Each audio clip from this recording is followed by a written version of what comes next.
Take 3. Hello everybody! My name's Erica, and welcome to my channel, Ginger Books. Or welcome back if you're continuing watcher/subscriber, or if you just happened on this video because you just saw top 10 favorite animes of all time.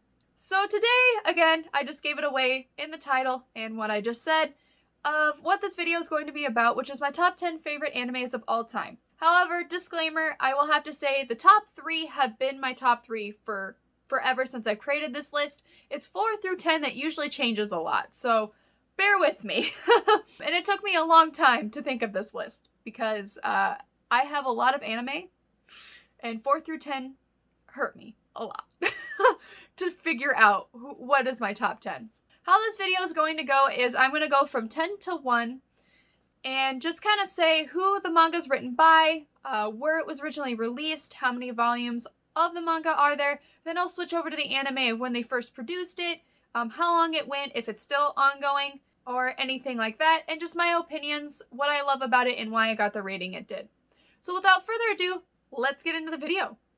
So, number 10, I struggled a lot with. And to be honest, I probably would give it, after rewatching it, I'll probably give it a higher rating, but right now it's at 10 because I'm right now rewatching it because I don't remember a lot of it. And that is Kamisama Kiss by Julieta Suzuki, who written and illustrated this manga. It first appeared in the Hana to Yom as a shoujo manga, and then it was later adapted into a 25-volume manga. The anime series, so far there's only 1 season of it, and it was introduced in 2016, and I want more of it because there is 25 volumes of this manga. So the series follows Nanami Mamazono, who her father acquired a lot of gambling debts, where she ended up actually being homeless because of that. And it labeled onto her of trying to pay for these debts because her father pretty much skipped town. And all she wants to do is just be a normal high school girl. She was sitting on a park bench one day, kind of feeling sorry for herself after having a bad day and being kicked out of her apartment. And she comes across this person who's sitting up in a tree, being chased by dogs. I can't remember the name. I'm so very sorry. I should have written that down since I have a list here.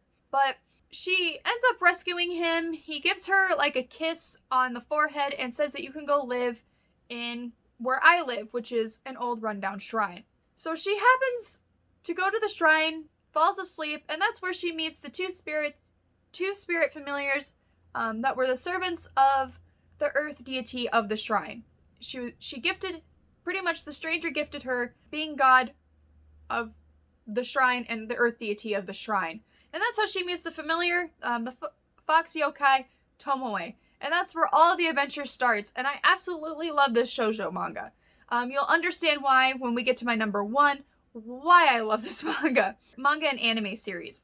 Tomoe is just, I am drawn to those kind of strong-headed, bull-headed characters that are kind of mean, but in reality, it's a wall to not show their soft side and their true side. I love those type of characters, and Nanami and Tomoe, I think you get it. It is number 10 just because I feel like it should be higher. I feel like it should be like in my top 5, but I just put it at number 10 for right now. And this also is a perfect example of how I say that my 4 through 10 change a lot. Either in order or the anime as I watch more anime or read more manga. Number 9 is Soul Eater by, I'm sorry if I mispronounce this, Atsushi Okubo? I'm so sorry if I mispronounced that. It was first published in the Square Inks in 2003, and it centers obviously around 3 teams, weapons meisters and a weapon humanoid that they own. The whole goal in this academy that you meet Black Star, you meet Death the Kid, you meet Maka and Soul Eater. Through the whole thing series that they're trying to make their weapons into a death sight. So for instance, Mocha and Soul, I said Soul Eater, I do apologize.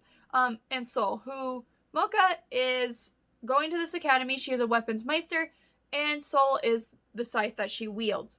Humanoid scythe. So they're collecting 99 souls and 1 witch to become a death scythe. Like what Maka's father is to Death Personified, which is like the principal or headmaster of the academy. So this anime series ran from 2008 on 51 episodes to 2009, with a manga later on spin-off that Soul Eater Not from 2011 to 2014. I absolutely love this anime series, hands down. I just hate the way it ended. I felt like there should have been more the way the series ended, and that's why it's kind of low on my list, but absolutely love it. It had a right enough action adventure and right enough drama. Black Star, I absolutely love his character of just how prideful he is, and even when he's getting kicked down so much in the dirt and he's crying, he won't give up, and I love that in his character. It almost kind of reminds me of Naruto from Naruto. Number 8. Orion High School Host Club. I watched this anime series back in high school. My friend Megan introduced me to this manga and anime series. Absolutely loved it, hands down. I thought it was a nice little romantic comedy fluff type anime. This manga was written by Bisco Hattori. I'm so sorry again if I'm pronouncing that wrong. It was released in Hokusensha's Lala magazine from 2002 to 2010. This follows Horahe Fujioka. She is a scholarship student that ends up going to this prestigious, like kind of like almost 1%er academy. On scholarship, she's very smart, but she gets kind of put into this host club after breaking a vase, and they all thought she was a guy at first because of her haircut. You find out what actually happens to her hair and why it's cut so short, but I absolutely love the anime series. Again, I love all of the boys. The twins are my favorite. The twins are my favorite in the host club, and I'm sorry I should have written that down. This anime series went from April to September in 2006, and there's 26 episodes, directed by Takia Higurashi. Love it, hands down. Number 7, Black Butler by Yona Tobohoso. I'm so sorry again if I'm pronouncing that wrong. This manga was released in Square Enix's Shonen Magazine Monthly G Fantasy since September 2006 in its debut.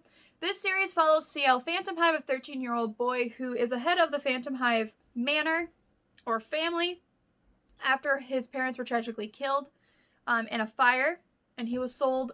I think it hits it. He was like sold into some slavery, and that's where he meets Sebastian Mikules, who is a demon, who he sells his soul to in order to pretty much kind of gain back the life that he used to have. And he picks up pretty much what the family was, which was the aristocratic family who was called the Queen's Watchdogs, who controls the underworld, crimes in the underworld. This is an anime series. It was adapted into 3 types of series. There's 2 seasons of the Black Butler anime series, and then Book of Circus. Absolutely love it, hands down. I love the hint of the kind of like taboo relationship between Sebastian and CL, but I'm in it for Sebastian. I had a book bag in high school with my friend Megan, because she's the one that introduced me to this anime. We watched it all the time. I think we've read all the manga, except for Book of Circus for me, but I think she's read it all. But absolutely love it, hands down. Love CL. He's a cute little boy. Heck, I have 2. I have a Toothless and one of the other dragons that's Sebastian and CL. So, sitting on my shelf here. But hands down my favorite. I had to put it higher than 10, but not top 5. I don't know why.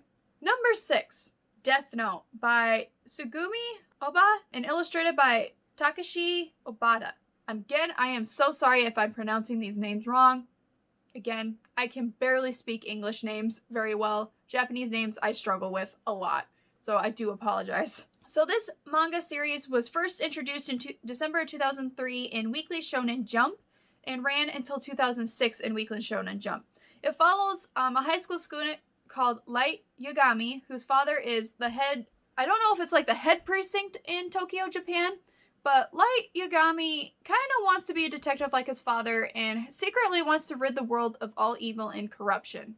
However, his sanity starts to slip through this whole series when he finds a death note that is owned by the Shikigami, Ryuki. He just descends into madness throughout this whole anime and manga series of trying to rid the world of evil and trying to stay 2 steps ahead of the famous detective L. It's one of those animes and manga series that you'll never forget because of how, to put it bluntly, messed up it is, but it always makes you second guessing of, is it truly evil what Light is doing? can you morally say what he's doing is not evil? Because he's only killing people who are hardened criminals, have done terrible, terrible things. But in a way, is he doing the world of justice? Isn't he becoming the monster that he sought out to rid? It just leaves you second guessing and on the edge of your seat and just questioning your morality a lot. But I love the anime series and the manga series hands down. I've read the manga series one time through, and I've watched the anime series one time through, and I will never forget it. I need to rewatch it again. However, it has been made into different adaptations, like the one that Netflix did, the live action one, and I don't really like the live action one too much. It, to be honest, was a little disturbing, and it just felt off. That's just me, but hands down, number 6. Now, number 5. My friend Megan introduced me to this anime, and it does not have a manga series. It is just strictly an anime series. When she moved back here at the beginning of spring, towards the end of spring, I absolutely hands down love it, and that is Yuri on Ice. It is only an anime series, and it's produced by MAPPA, is like the acronym MAPPA. It's directed and written by Soyo Yamamoto, and this follows Yuri Katsuki, who is a figure skater who made it kind of to the top kind of championships in Japan. However, he failed miserably, coming in last and almost pretty much wrecking his career because of his bad stage fright and how he beats himself up so much internally when he messes up just one time that screws up his whole routine. So his idol is Viktor Nikiforov. I'm sorry if I pronounced that last name wrong. Who is a world champion skater, has won multiple championships since he was literally 13, 14 years old. And he's a Russian skater. He takes pity on Yuri and decides to take a year off to train him. And this anime series released in 2016 with 12 episodes, and they have been promising a movie and a second season. And I've been in the long wait with my friend now. She's been saw this anime in 2016. I've been waiting now for what's going to go on a year in the spring. Hopefully they release the movie soon. But it's been put back because of, well, obviously 2020 and the pandemic reasons. I love it. Yuri and Viktor, I ship so hard. That's why it's number 5. Alright, so number 4, so we're pretty much getting into the top 5. So number 4 is Fairy Tail by Yuro Mashima. Absolutely love this anime and manga series hands down. I'm trying to read most of the manga. I've only read 1 volume. That's how far I've gotten. But this was first introduced in August of 2006 in the Weekly Shonen magazine and ran until July of 2017. Then it was worked into a 63 volume manga, hence why I haven't read it all yet, because it's 63 volumes. And the anime was introduced in 2009 and ran into 2013. It was produced by A1 Pictures, Dentsu Inc., Satelight, Bridge, and Clove Works. There is technically three series. The second series was introduced from 2014 to 2016. Then the third series was 2018 to 2019. And then there was also a Fairy Tail prequel, which was Fairy Tail Zero, and then a sequel introduced called Fairy Tail A Thousand Years Quest. So this follows Natsu, Dragneel, as he's trying to find his father or the dragon that trained him, Igneel. He meets Lucy, who decided to leave her very strict kind of upper class life to become a wizard and become part of the Fairy Tail Guild. That's where she meets Natsu, who takes her back to the Fairy Tail Guild in this wonderful kind of world of wizards who control magic and part of guilds. Kind of almost like a pirate almost. And Fairy Tail is such a unique anime. I fell in love with Natsu and Lucy, and I just loved how they kind of didn't really get along at first, but slowly blossomed into a wonderful friendship and then into a wonderful relationship, and absolutely ship them hands down. And the people they meet along the way, and I love Lucky as the little sidekick. He is so adorable, but he's also secretly savage towards Natsu, because Natsu can be and it's so cute. So cute. That's why it's number 4. Probably will stay in my top 5 for quite some time, and I think it has been in my top 5 for quite some time. So, alright, so now we are in my top 3. And these 3 have not changed since I've seen them, and have watched several different animes and read several different manga series. hands down, my top 3 have never changed. How many times can I say that? So coming in at number 3 is Dragon Ball by Akira Toriyama. It was first introduced in the Weekly Shonen Jump in 1984 and ran until 1995. A 42-volume manga consisting of 519 chapters was also published by Shueisha. I'm sorry if I'm pronouncing that wrong. With an anime TV series that was introduced in, I want to say it was introduced before 1890. I'm only going to specifically talk about one kind of like series or franchise out of the whole Dragon Ball universe. And the whole series ran until 1996. The one that I'm saying that started and was introduced in April of 1989 and follows the last 325 chapters of Dragon Ball manga is Dragon Ball Z. Dragon Ball Z is what really got me into the Dragon Ball universe and made me fall in love with Goku and Vegeta so much. And this was produced by Toei Animation. It ran from April 1989 to January of 1996. Absolutely, hands down, love Dragon Ball Z. Love everything about it, the messages that it teaches. And of course, I have to be that person. A lot of people kind of have told me you're not a true Dragon Ball Z fan if you're a fan of this person, but I was a fan of Goku first. I absolutely loved Goku, even though he was kind of the fail-safe character. Anything that he did, he excelled at, no matter what. But later on, after watching it several different times and kind of doing more research into it, I started falling in love with Vegeta's character of this, as I said in my last video when we talked about manga, of this character who literally had everything taken away from him but still kept his pride and kept trying to fight and strive and tried to be better than Goku. Even though in the end, even though he kept his pride saying, I'm still better than you, he finally made the ultimate sacrifice for his friends, and even including Goku as part of his like friends, family circle. I absolutely love his character hands down, but the whole series is just so fun, filled with action adventure, filled with lessons. I absolutely love it, and he is my Goku and Vegeta are my Supermans. Hands down. Alright, so now we're going to number 2, which everybody I think should know this that knows me. And that is Sailor Moon by, I'm going to pronounce her first name wrong, Nahiko Takaichi. Again, I'm so sorry. The manga was first introduced in Nakayoshi and ran from 1991 to 1997. Then it was introduced as a 18-volume, was comprised of 60 chapters manga series, which I have here.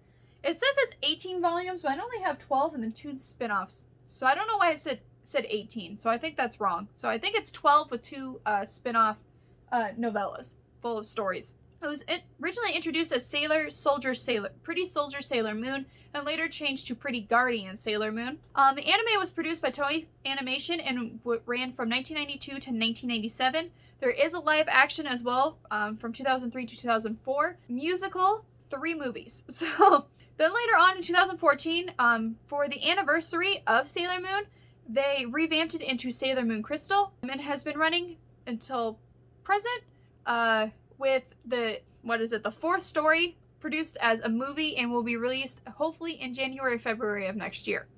It was pushed off because of the pandemic. But you follow pretty much Usagi, or later on you find out is Serenity, the Princess of the Moon, and Sailor Moon, as she is trying to navigate the last year and trying to kind of just be a middle school student, try to get into high school, when she stumbles upon a cat named Luna, who tells her she is a guardian of the Moon Princess. And that's where the story begins, of finding out her friends from her past life, and the other Sailor Guardians, and then later on finding her soulmate, her true love, reincarnated. So it's a wonderful, beautiful anime and manga series with a lot of girl power, a lot of life lessons that you learn of, struck down, of getting up and persevering no matter how hard it is, and also staying true to yourself, even if, you're destined to be somebody from your past life, fighting and being true to who you are today, knowing that it is your past, but it does not shape your future, even though it kind of does in this anime series.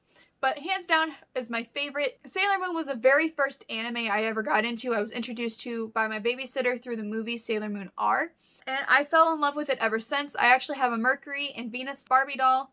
I'm slowly trying to collect the figurines now of Sailor Moon. I have Jupiter over there.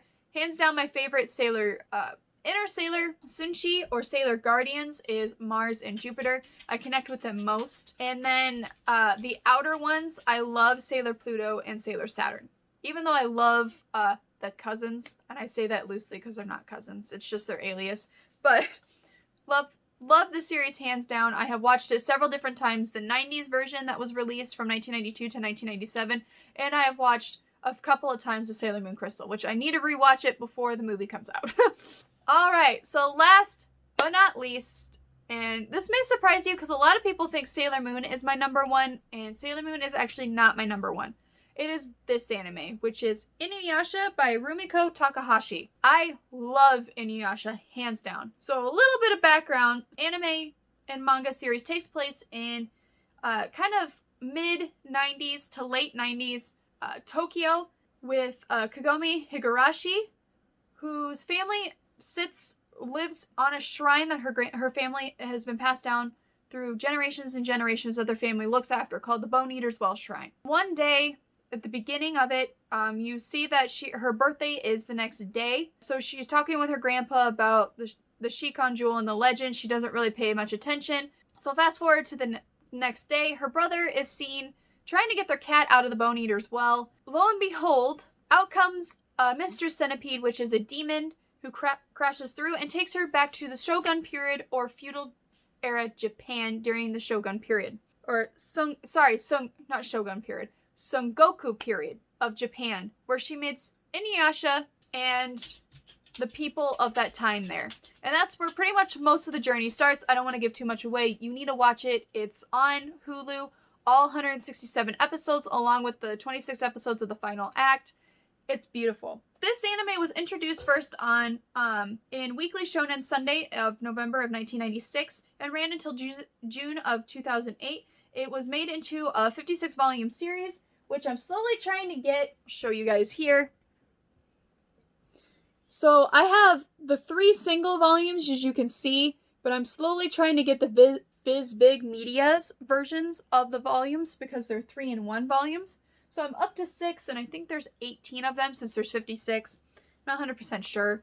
The anime was first produced by Sunrise, and it ran from October of 2000 to September 2004, 167 episodes. Then the second series, which is the final act, ran from 2009 to 2010 with 26 episodes. And there is 4 movies. I think a few video games were made after it, and a couple of spin-off series. One including that was released in October of this year, which is Yashaheim, which is the Princess Half Demons, which follows Sesshomaru, Sango Moroku's, and Inuyasha and Kagome's children. Hands down, my favorite anime of all time. It is always my go-to anime. Actually, I'm rewatching it right now as something to do in the background, and also rewatching it when I pay attention. Absolutely love it, hands down. It technically breaks down into 7 seasons. It's a long anime, not as long as One Piece, but I absolutely love it, hands down. I love the kind of hate to love trope of Kagome and Inuyasha. They did not start it off very well, even though it hints off pretty early that they kind of like each other. But however, Inuyasha, we all know, is still trying to get over Kikyo, and he's confused of these conflicting emotions. But it's not an insta. They kind of have to grow in order to finally, which we get some instance of it between episode 167 of their cutesy moments of the relationship, even though they're kind of still trying to fight it. But we finally get that release of that ship in final act. So, yes. Thank you so much for watching. That is my pretty much from 10 to 1 of my top favorite animes of all time. Again, 4 through 10 usually changes a lot, either the order or the animes as I watch more, but the top 3 were always still the same. Thank you so much for watching. This was a little chaotic. I tried to have a little bit of formality for this one, so I do apologize if it was still a little chaotic. Hey, I'm chaotic. Yeah, you kind of have to learn that about me. I don't exactly know what next video I'm going to be releasing.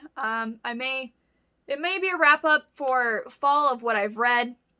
Not 100% sure, but if you liked what you saw and would like to stick around for the chaotic mess that is my life, go ahead and hit that subscribe button and that bell notification so you are notified when I post. I post every Tuesdays of fun bookish content or something fun, kind of part of my life on Tuesdays, and Fridays we post Sims. hopefully I have fixed my Sims problem and I will have a Sims video out this Friday. So I do apologize that it has not released yet, but hopefully it will be. So thank you so much. I hope you guys have a great start to your week, and I hope you have a wonderful and safe Thanksgiving full of food and family, laughter, and fun, and I will see you in the next video. Bye!